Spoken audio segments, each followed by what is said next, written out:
Okay. Good afternoon, everyone. Nice to have everybody here. We're getting full up to our table again.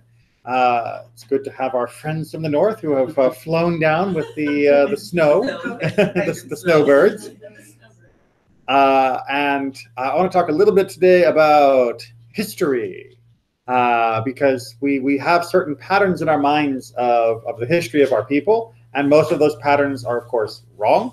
Or at least they're wrong on the specific level. We have a general view of the history of the Jewish people, which probably goes something along the lines of, you had Abraham, and then he, was up through Isaac and Jacob, and then you get the 12 tribes, and then you've got Moses and Joshua and David, and it's just going up and up and up.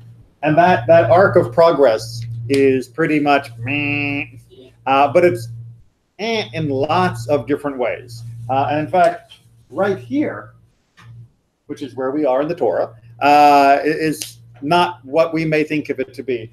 Abraham is passing away, as we saw at the very end of last week's Torah portion of Chaye Sarah, and now Isaac is taking over, and it should be smooth sailing from here on out, right? I mean, or at least, okay, fine, he has to deal with the family issues of his two sons, but all the other stuff, materially, I mean, he's done.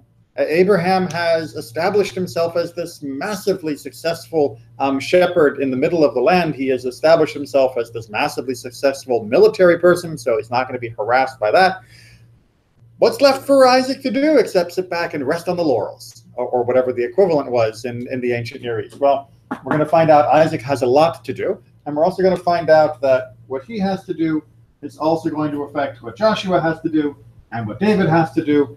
And hopefully that pattern will link us into something a bit more interesting than just the life of one guy, although his life is interesting.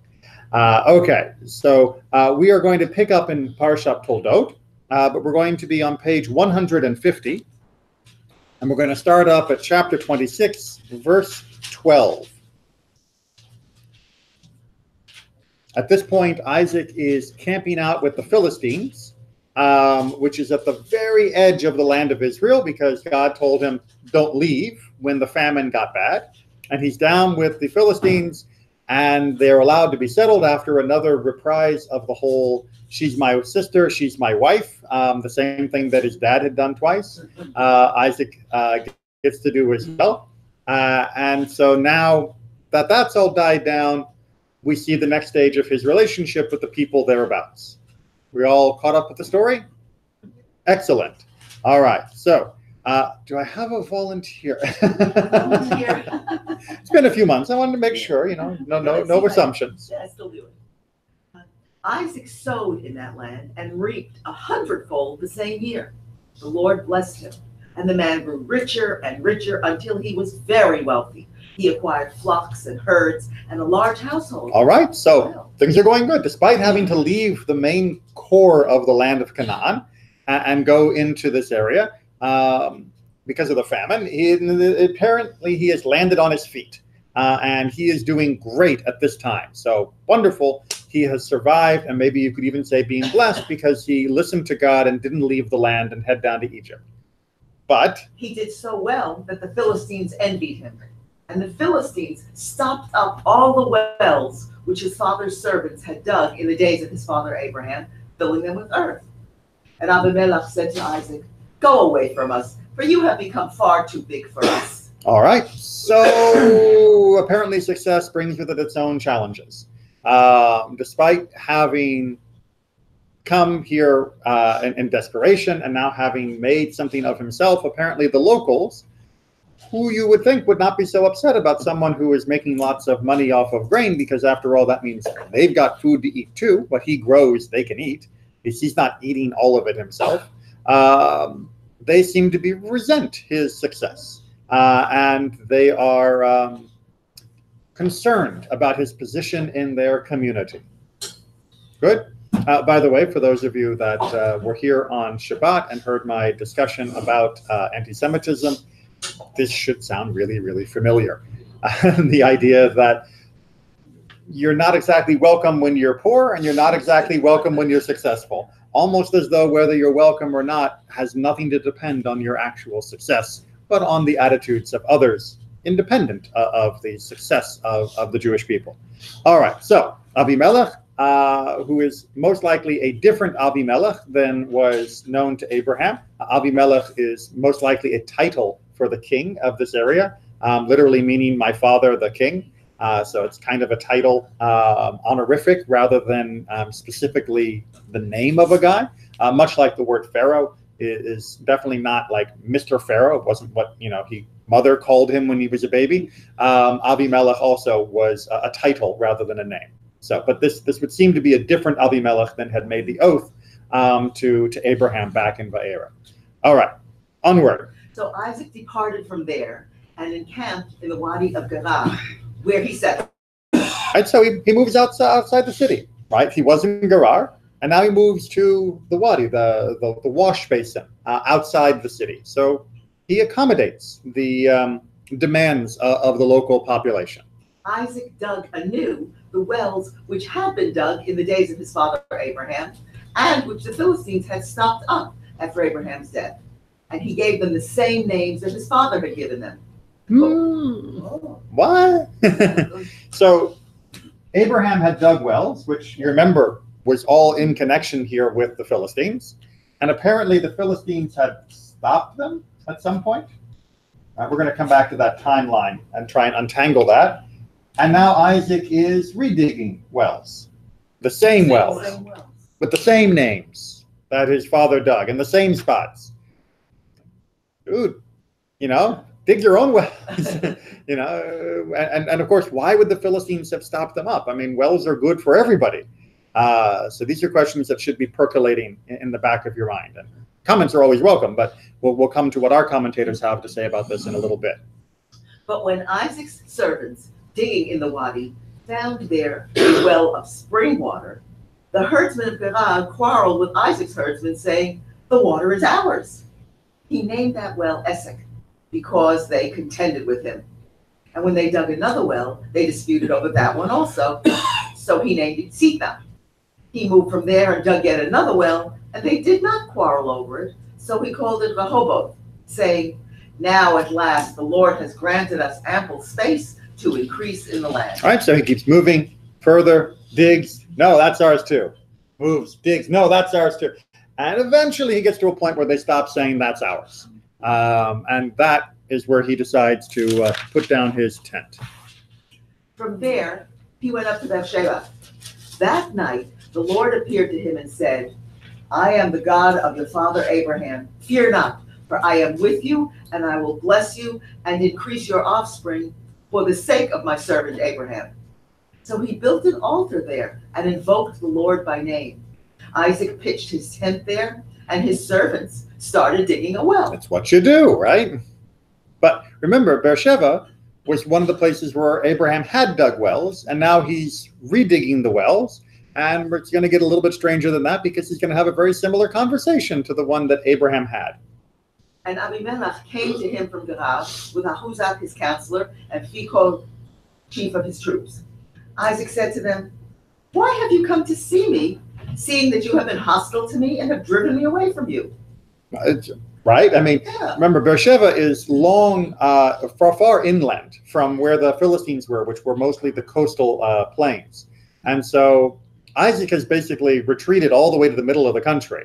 And now all of a sudden, here comes Abimelech and his general. And it's like, dude, right? I mean, I can't imagine you're coming just to say hi, because you've been so mean to me, despite the deal that you've made with my father. So what's up, right? Can't you just leave me alone? And they said, "We now see plainly that the Lord has been with you. And we thought, let there be a sworn treaty between our two parties, between you and us. Let us make a pact with you that you will not do us harm, just as we have not molested you, but have always dealt kindly with you and sent you away in peace. From now on, be you blessed of the Lord." All right, we sent you away in peace. It's true. They didn't fight, mainly because Isaac chose to leave rather than fight. That's kind of peace.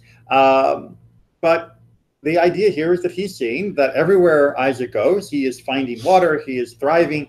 Despite being pushed away from the center of the Philistine land, the most developed area, he is not seeing any diminution of his wealth. And for Avimelech, that's a sign of, okay, we've done everything we can to sort of economically ruin this guy, and he still seems to be doing just fine. You know, wherever he digs, he's hitting water. So I guess maybe God is with him the same way God was with his father. Now, that may sound like weird, like, hey, but doesn't he know that God's going to be with the descendant of Abraham? Abraham had 2 kids, right? And Ishmael, we don't hear about enjoying exactly these same types of blessings. God did bless Ishmael to be a great nation, but he doesn't seem to be getting the same benefit that Isaac is. And that is allowing Avimelech now to distinguish between that son of Abraham and this son of Abraham. And I guess we better make a deal, because if this guy continues to go more powerful, he could become a real threat. So let's make a deal now while we still can.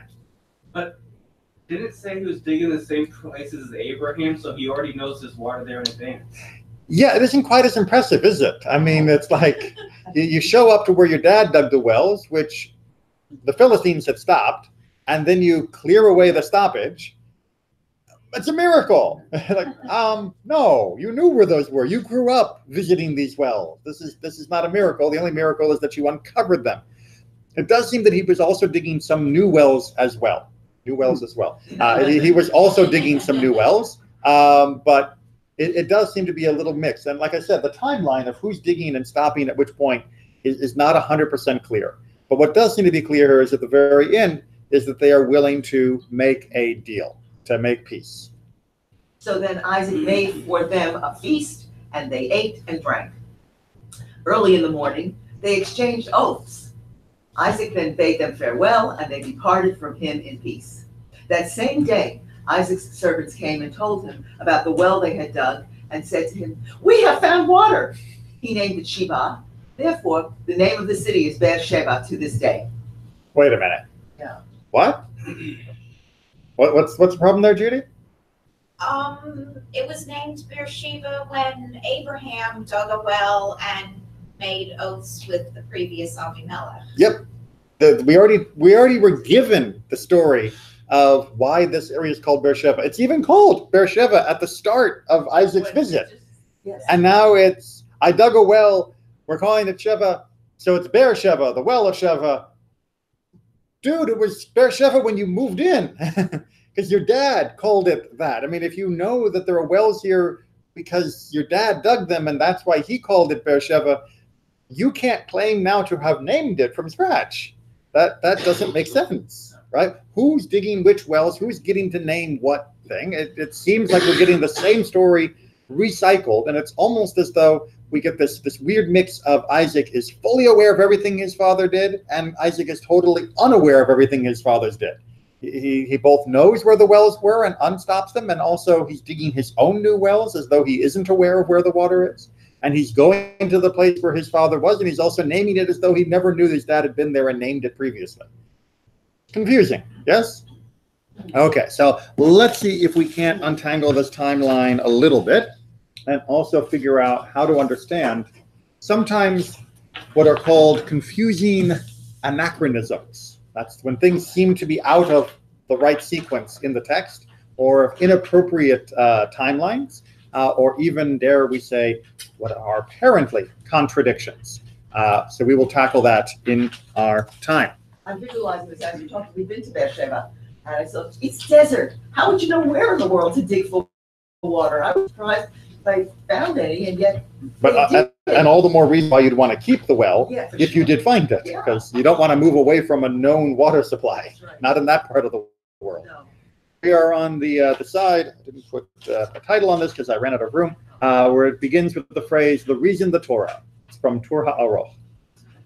The reason the Torah does not mention Isaac as having accumulated silver and gold is that in that country, wealth was not measured in terms of money, but in terms of herds and flocks. Very important thing to remember. I mean, most of us modern people, we're used to a cash type society where we might also think of wealth as being real estate or something, but most of our wealth has a dollar sign next to it. Back then, their wealth didn't have a dollar sign next to it, it had hooves. And that's why it describes the wealth of Isaac the way it does. And Tor HaAroch, he also knew for his audience that they were used more to things that clinked and clanked when they were talking about wealth. And so he's trying to help them understand why the Torah is not talking about Isaac's gold and silver. But then he adds in something very helpful. When Isaac possessed more than the king, the matter became embarrassing for the king to host a commoner richer than himself. That is why he expelled Isaac, being careful to word that expulsion in a courteous manner. Hence, I sent you away with peace. I've just, I don't know, we can handle someone as wealthy as you. Why don't you look for greener pastures? When in fact it was get out, because you're making me look bad. But the idea here is he made him look bad by the amount of wealth. And so when it talks about the envy, what Tor HaAroch is saying is that the envy was really the envy of the king, and also by challenging the king's position as being the wealthiest guy in the area. And that undermines the authority of the king, if the king is no longer seen as being the most prosperous. All right. Chizkuni, though, begins to take us through more of the psychology that's going on here. The Philistines had argued that their land had not been blessed on account of the famine they had experienced. Therefore, they were jealous of Isaac's success and tried to limit it as much as was in their power. All right. So humans, we're not always sensible. Just make sure we all understand that. Philistines say, there's a famine. It's hard to grow anything. It's terrible. But if we all stick together, we'll persevere and we'll make it, and bootstraps and all those other good metaphors that people say during economic hard times.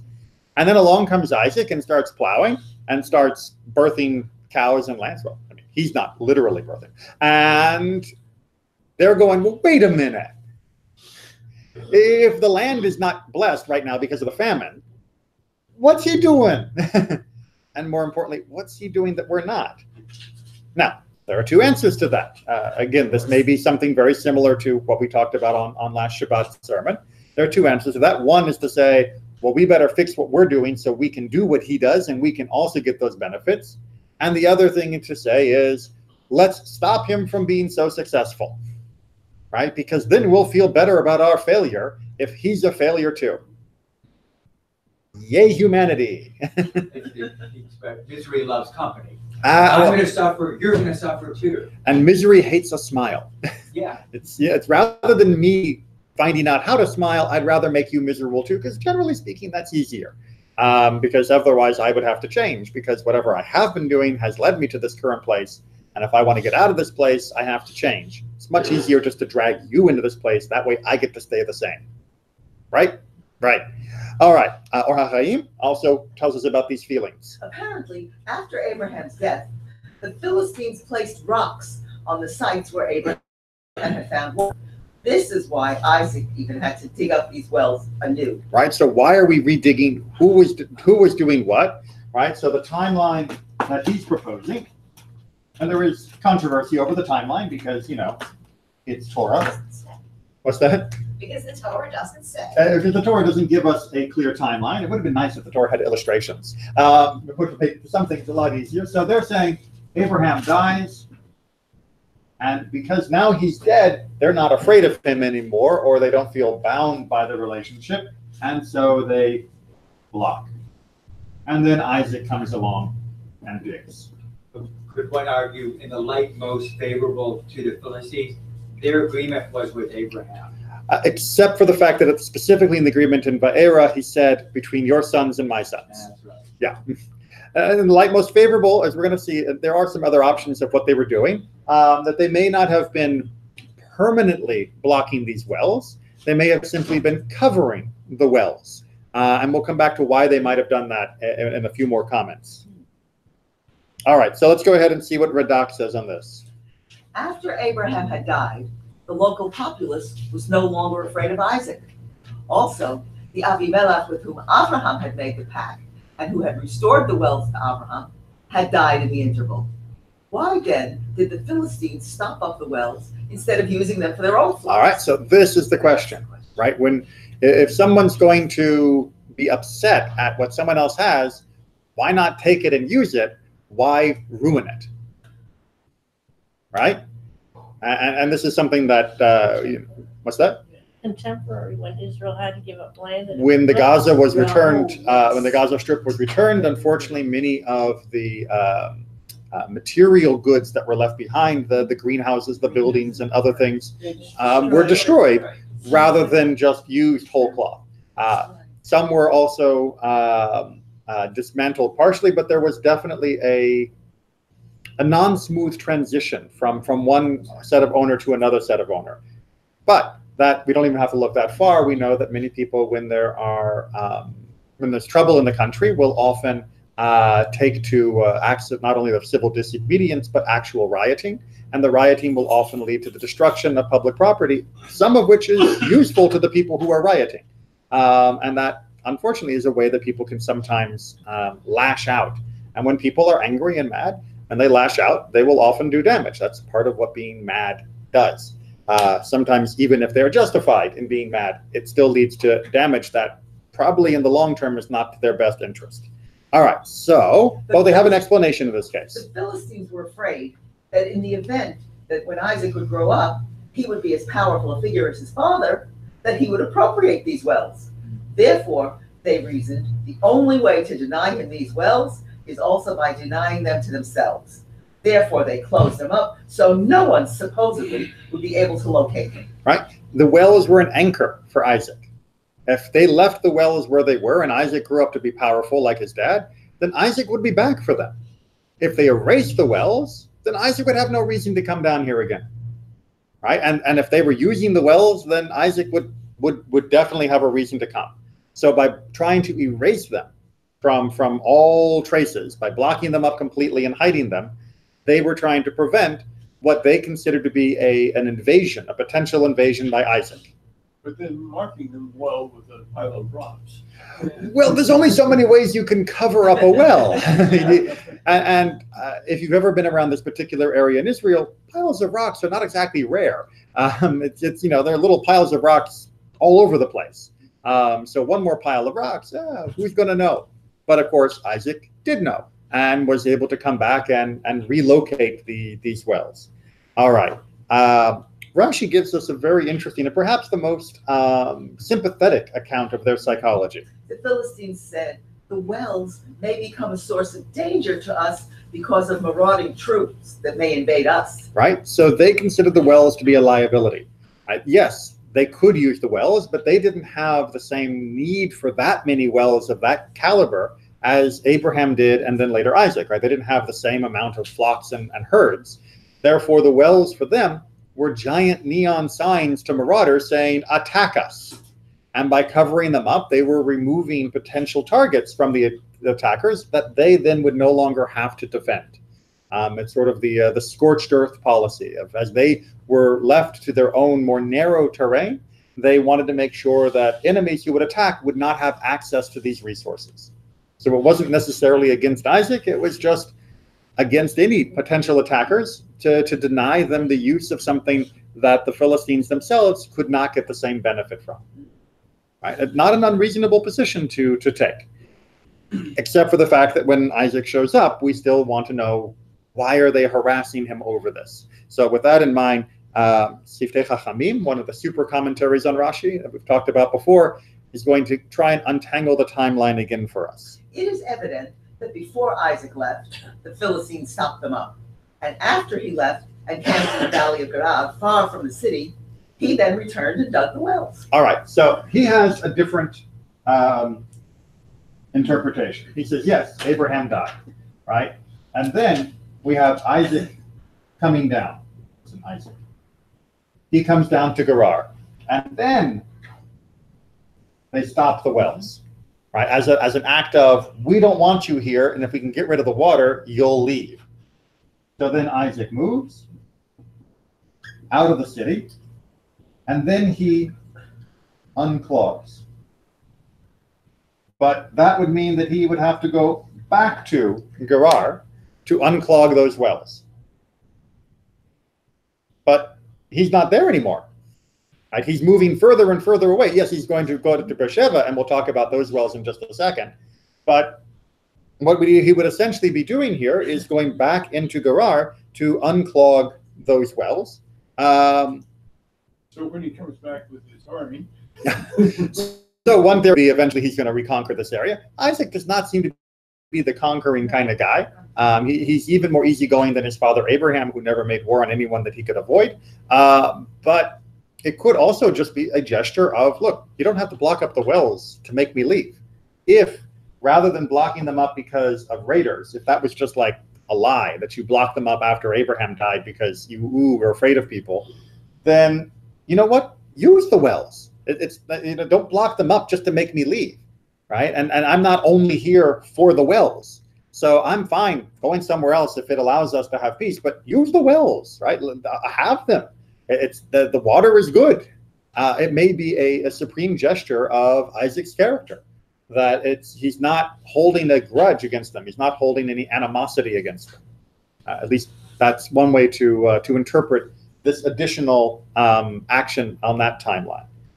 Okay, but then we get to that wonderful place, Beersheba, that's been now named twice. And Beersheba, we know that the place had been known by that name already since the days of Abraham. The Torah informs us that the name Abraham gave it might not have endured, but that this event now ensured that the name would be permanent.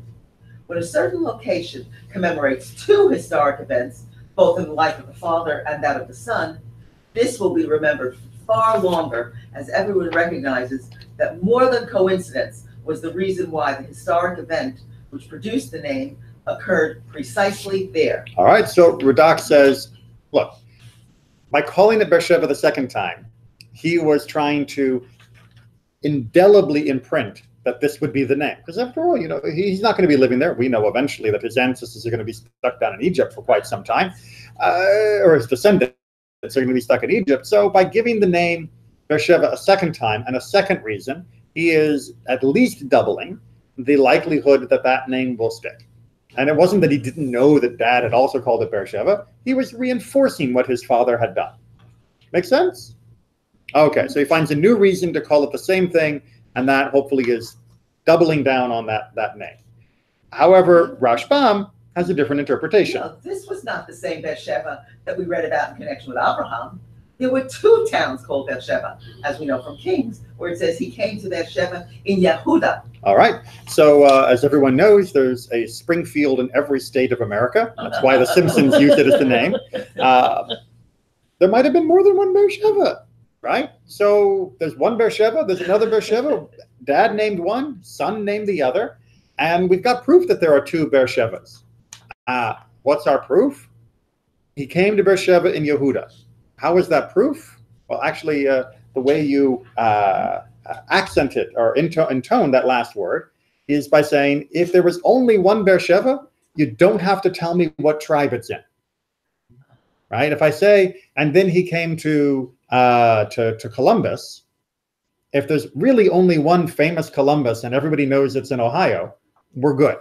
Right? But if I say he came to Springfield, Massachusetts, I've just told you by saying in Massachusetts that there are plenty of other Springfields not in Massachusetts. So by using the phrase in Yehuda, the text is telling us there's more than one Beersheba. And then we can reconcile that Isaac named one and Abraham named the other. Make sense? Maybe. Okay. But this whole old wells, new wells, old name, new name, same name, this gets more complicated the further we go through Tanakh. In the Torah, there really are not that many place names. In fact, there are so few that when we get the longest list during the Israelites' exodus out of Egypt, it's not that long a list. When we get to the rest of the Tanakh, the book of Joshua, the book of Judges, and the book of Samuel, where we're talking about the settlement and establishment of all the way up through the monarchy of David, place names play a much bigger role, and there are a lot more of them, and many of them crop up multiple times in ways that seem contradictory. And that's what we're going to be looking at here. Because if you think this Beersheba confusion is the only thing to be confused about, you ain't seen nothing yet.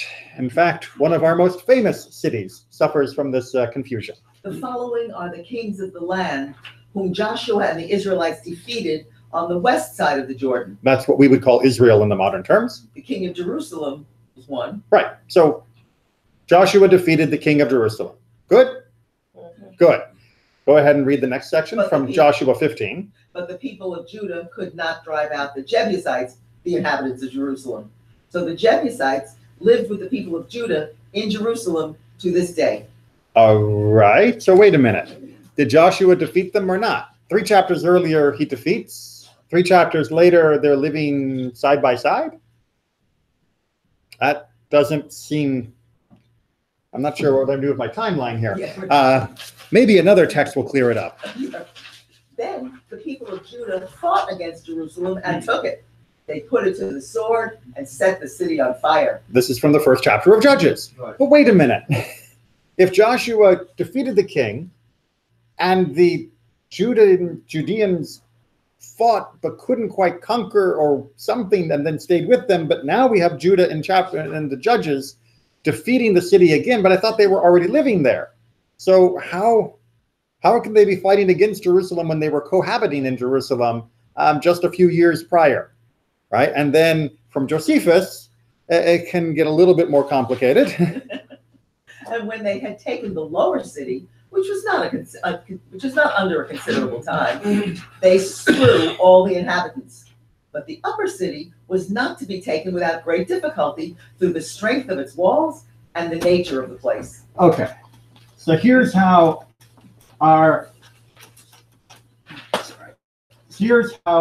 biblical scholars try and untangle this. They say, Joshua, let me make sure I got my numbers right. Joshua 12 says capture. Joshua 15, if I'm not mistaken, yes. 15 was not captured, but coexisted. And Judges 1, not captured. Oh no, that was captured. Sorry. Everyone's killed. The biblical scholars answer it this way. There was one guy who was writing chapter 12, and he said that Joshua captured Jerusalem. There was an entirely different guy who had never heard of chapter 12, and in his tradition, Jerusalem wasn't captured. And then there was some other guy who was writing the book of Judges, and in his traditions, it wasn't all of Israel doing this, it was just the Judeans, and they captured Jerusalem, right? So you've got 3 different authors that happen to be stuck together in the same book, and each one of them has a different history that they were taught. And all 3 versions have been made into one version. And by the way, I should also add, we've also got a question about King David, but we're going to get to him in more detail. So I've left him off the timeline for the moment. So. But it says they defeated the king, but isn't it possible to defeat the king without defeating the people? Because that means you're now the ruling body over the other people. Okay, so to understand how our tradition understands this, which we take a little bit out of Josephus as well, is to first of all understand ancient warfare, and then to try and put that into context. So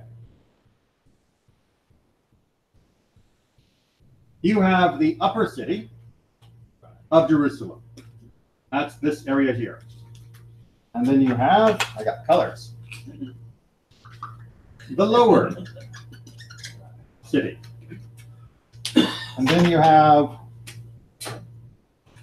sort of what you might call the district, right? The county of Jerusalem.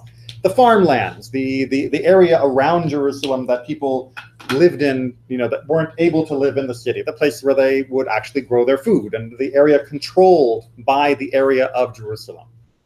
So if you were fighting in the ancient world, you would sometimes just come up and harass the farmland, hoping to draw out the inhabitants of the city so that you could fight them on the ground rather than from behind the walls. Other times you might be able to attack the lower city but not take the upper city. And you might even be able to keep the lower city, or you may attack it, burn it to the ground, and then leave. Because there's a difference between sort of destruction and conquering. That you can smash a particular army and still not maintain authority over that district. You come in, you raid, you smash, you even defeat them in a war, but you don't have the army or the stable police force to maintain control of that area. So you do damage, and then you leave. And with that in mind, we can look at an alternative to this whole narrative that goes something like this. All right, so Joshua 12, as Aaron pointed out, it was all about the king, right? They defeated him in battle. So they were able to get the king out. They killed him, but they did nothing to the city itself because they couldn't really take the city. Able to destroy the king, not able to take the town. Joshua 15, J15, is more about, so that was just about the king. This is more about the district, which is to say that the Israelites were able to bring the entire outer area of Jerusalem under control, but they were never able to take the city itself and bring it under control. And that meant that the Jebusi, they were able to still coexist with us. Just worked out a deal where neither one tried to kill each other very often. But that was sort of our compromise. And then, I should have had another than J. And then Judges, Judges 1 would deal with something like a raid, where the Judeans were able to raid Jerusalem and maybe even deal it a huge military loss, but they couldn't keep the city and hold on to it, which is why Jerusalem still through the time of Judges and through the early book of Samuel was not a Israelite city, which leads us all the way to the guy who we know eventually makes Jerusalem permanently part of the Israelite kingdom. Yeah. Why is Jerusalem so important at this point in time? It isn't. Oh. At this point in time, it's just a very well fortified city that's in the Judean hills in the heart of the land of Israel. And it's Canaanite. So it's important strategically, and it's important to prevent attacks from coming out to the Israelites who live all throughout the area. But Jerusalem itself is not like religiously important to the Jews yet. We of course have the tradition that Mount Moriah, the place where Abraham almost sacrificed Isaac, is the Temple Mount, but that does not seem to be a major draw yet to the armies of the Judeans or the Israelites as a whole. Okay, also Jerusalem at that time was the top of trail that would lead from Yes. the King's Highway, which was Petra and Yes. Jordan, across to the Mediterranean. Absolutely, So it was right. commercially, economically, strategic. So all the cities were important. That's why they were cities.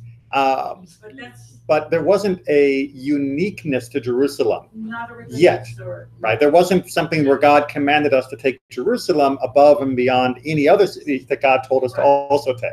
But the other cities like Megiddo and Hatzor, they were also trade routes, just like Jerusalem was, that had additional value if we were able to take them. It's just those were much harder to take. And Jerusalem was really, as far as we can tell, the last major city in the middle of Israel that had not yet been taken by the Israelites. Hatzor and Megiddo had fallen prior to this, but Jerusalem was still there. We good? Okay, so with that in mind, let's go ahead and, did I flip the page yet? No, I didn't. All right, there we go. I think I'm right there. We're on the third paragraph, which is taken from the second book of Samuel. The king and his men marched to Jerusalem against the Jebusites, the inhabitants of the land, who said, "You will not come in here, even the blind and the Alternative translation, yeah, which will be really important. unless moved." Right, so you can see hopefully how the translation that we have and the alternative translation, which is a bit more literal, both work. Right, and they mean roughly the same thing in a vernacular surface level reading, which is to say that you can't take this city unless even the blind and lame were removed, meaning that there was not even a blind person to stop you, because a blind person could stop you, because our city is so well defended.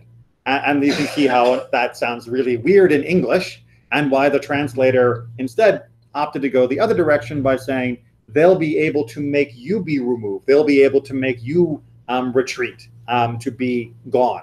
And that also fits the Hebrew kind of well, although really the alternative translation probably fits the Hebrew better, but it sounds so awkward in English, and the meaning sounds so weird that most of the translators go the other direction.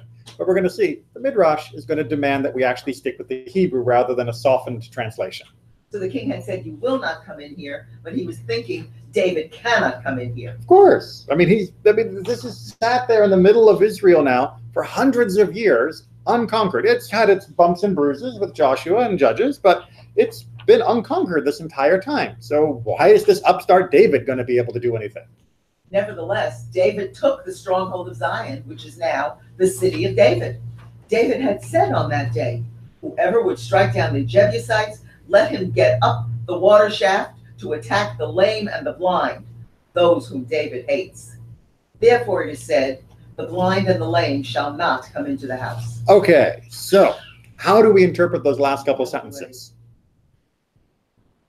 Ain't foreign books hard? Remember, it doesn't matter that this is our book and that this is in English. It's a foreign book, and the phrasing is still unfamiliar to most of us in some places. So what is David saying here? First of all, he's saying someone needs to shinny up the drain pipe, go up the waterway, which will bypass their walls, and then take the city.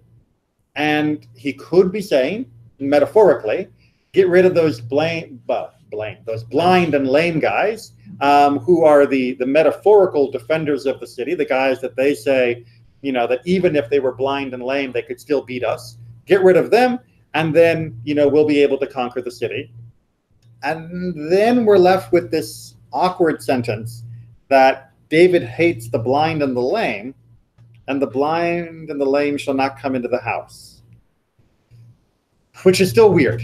Now, usually when you're reading something weird in the Bible, your first instinct is just keep reading and ignore it. Because, you know, it's we don't want to talk about that. That's not the instinct of the sages. So we're going to unpack this and find that it actually is trying to teach us an awful lot. So first, we're going to find somebody very prosaic in his explanation. Meaning that one cannot enter the citadel unless they remove every single person, even the blind and the lame. Because if even one person is left, they will be able to hold off invaders because of the size and strength of the place. All right, so Metzudat David, he's very straightforward. He's more like our translator saying, when the king of Jerusalem says this, he's just saying this as hyperbole, right? Which is, this city is so strong that even a blind, lame guy could stop you all. And he leaves it there. And that's how we end up with a translation. So again, don't feel too hard on the translator. The translator is channeling at least one Jewish commentator who says that's all that was meant by this. But that's not the only translator we've got, or only commentator we've got. Abraham thought. Whoa, we're back with Abraham. All right, to understand the blind and lame, we're going to have to go back all the way to when the angels came to visit before Isaac was born. All right, so rewind your mental clock. Abraham's out there, and he is waiting in the heat of the day, sees three travelers show up and says, please stay, let me fix you something to eat. Good? Good. All right. Abraham thought that they were travelers, and he ran to greet them. He ran to bring a calf, but it fled from him and went into the Machpelah cave. Right, so where did this cow happen to run? Into the place where he would eventually bury his wife, right? That's how he knew about the cave, right? In case you ever wondered why, when he came to Ephron, he said, I want to buy this thing called Machpelah. Well, how did he know what cave to want to buy? Why? Because when he was seeking hospitality and doing it all himself, not just sending some servant after the cow, he stumbled upon this insight. And Abraham there found Adam and Eve laying asleep.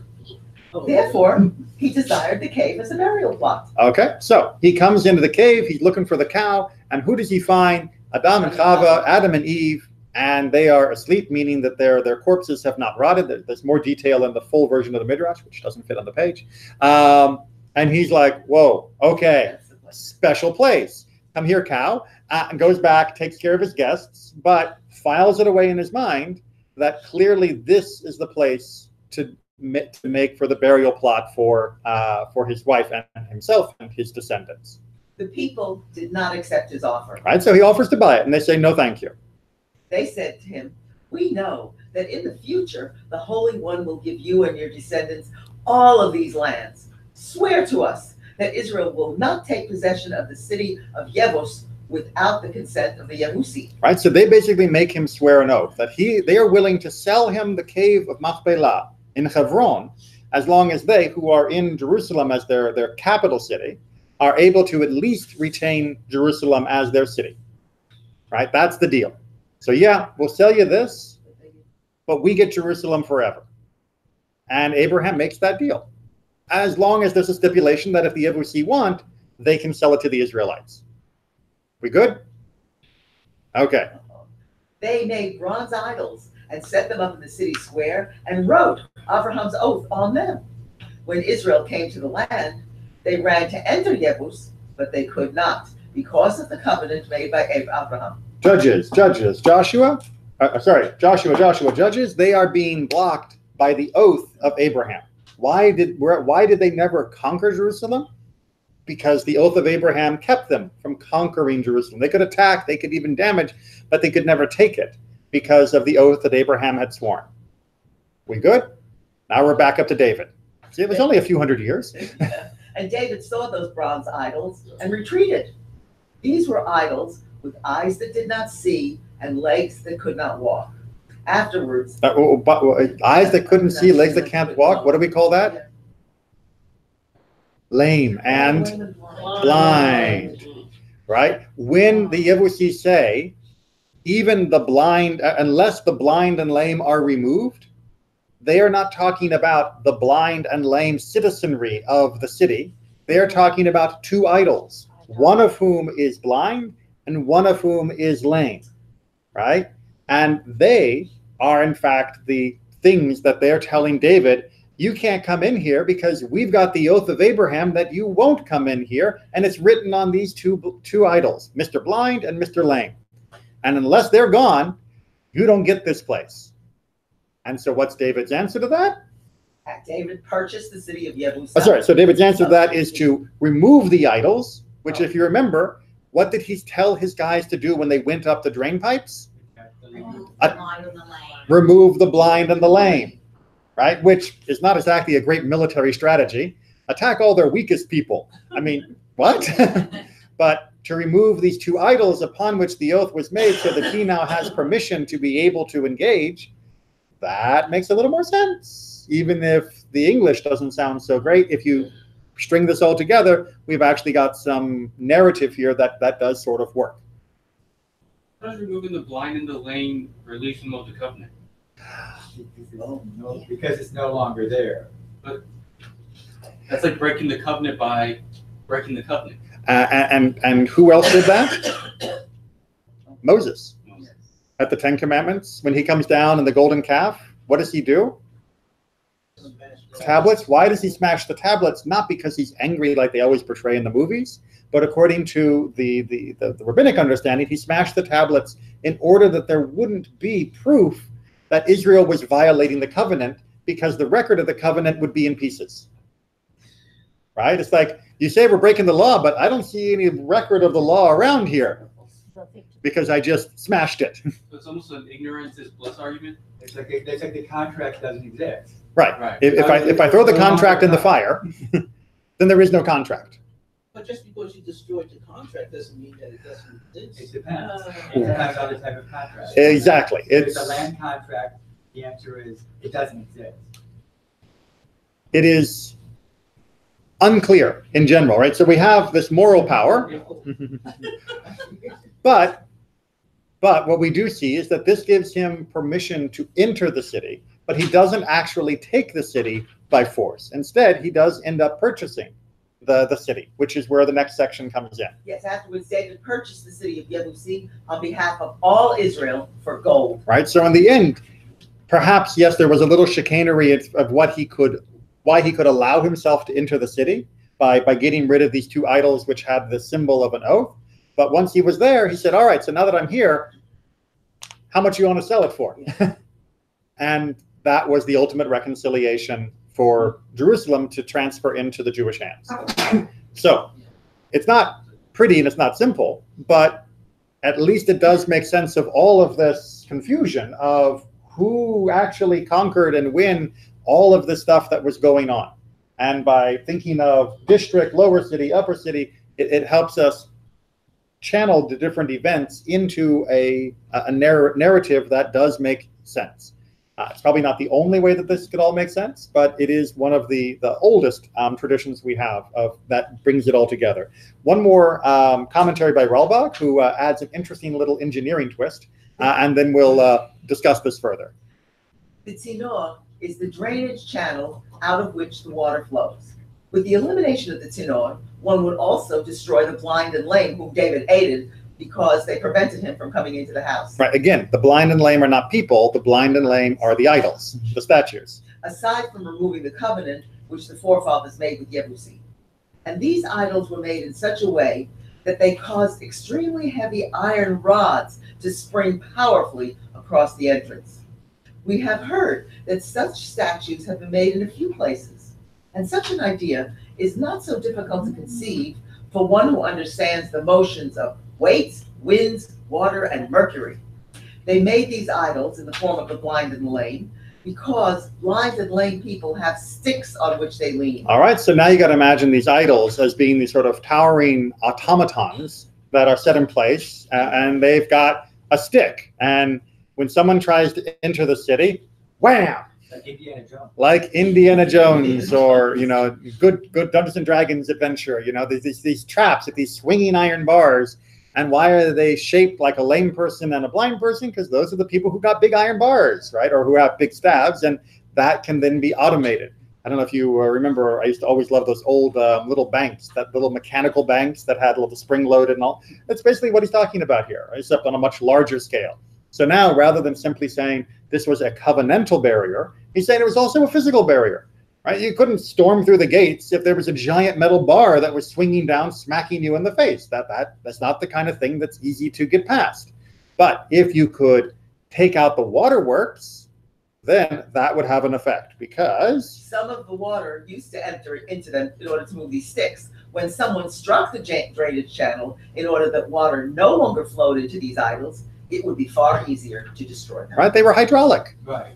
And by telling them to take out the water system, he wasn't just telling them to shinny up the drain pipe. He was specifically saying take out the hydraulics so that these automaton statues will no longer be a threat, and then we can come in and have a conversation like civilized people, or so to speak. So what do we think? We took a long road to get to Jerusalem, yes? Do we have the right to Jerusalem now, or don't we have to? Well, so we paid for it, and we know that God gave as an eternal covenant to Abraham the entire land as well. Right. So as an underlying question, yes, there is the right to Jerusalem as well as the rest of the land of Israel from the covenant of Abraham. The particulars and how Jerusalem was acquired, well, that's more complicated. And that's something that I want you to sort of think about as we've read through the story now of Isaac and the story of Joshua and Judges a little bit, and then more of David. And you may also remember from the discussion of the Machpelah, which we've talked about in previous years, which is just because we have the covenantal right to the entire land of Israel doesn't mean that each piece of the land of Israel doesn't come with its own story of how it was acquired. Right? The whole book of Joshua and much of the book of Judges is describing how we went about actually securing and living in the land of Israel. And much of what Isaac and Jacob and Abraham do is also about them experiencing the land of Israel in each of its pieces and acquiring pieces of it for themselves. They didn't just say, hey, God gave this to us. They built up a lineage of experiences with each and every place in the land of Israel. And that makes each piece a lot more special than just saying it was all part of the bargain. And Jerusalem was the very final piece that was finally able to be secured by King David. And as such, it became kind of the capstone for the nation. And therefore, it's not surprising that David chose it as his capital, it also didn't hurt that no one else had claim to it because it had remained independent this entire time. So he wasn't taking his capital from any one tribe. The same thing in America, when we put Washington, D.C. In a district that wasn't part of any one state, it allowed it to have a certain sense of independence. Question and comment? I just find it kind of remarkable that you always hear that Hebron we paid for. That's always a good. Well, Machpelah, yeah. Okay, Machpelah, okay? That we have the right to be there because we paid for that. And by the way, what was David's capital before Jerusalem? Hebron. Hebron. Right. Right, that's where he lived before Jerusalem. So this story goes from Hebron to Jerusalem. So you have that contrast. Absolutely, yeah. There's no coincidence in the way the Midrash got written. But it's not common that you ever hear anyone say, well, we actually bought Jerusalem. And also land outside Shechem and many other places, and negotiated for Beersheba and the wells near Gerar. There are many places with many stories.